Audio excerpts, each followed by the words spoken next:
The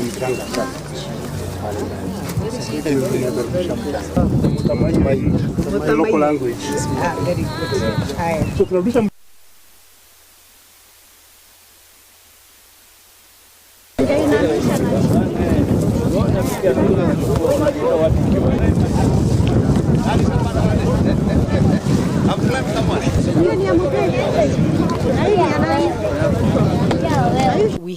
We have adopted a multi-sectoral approach using the National Council on Administration of Justice sector players, that is the judiciary, the DPP, the DCI, as well as ourselves, Kenya Prison Service and Probation and Aftercare, and we have done a lot of work in decongestion. Last year alone, through the Power of Mercy recommendations, His Excellency was able to decongest, to help us decongest by releasing petty offenders to the tune of over 4,950, and that helped the numbers to come down. We are trying to adopt alternative justice system, ADR negotiations through probation and aftercare, and of course a lot of victim support, and that has been very instrumental in ensuring that we decongest progressively. Trying to achieve that percent recover in the country by growing 15 billion trees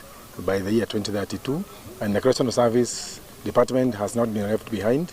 We have a target of raising 100 million seedlings across the Kenya prisons and the probation and aftercare services. Kenya Prison Service alone, we have well over 66 tree nurseries spread across the country, which are spearheading in generating these seedlings. We have a target of growing 20 million seedlings annually within the Correctional Service Department, that is both prisons and probation and aftercare.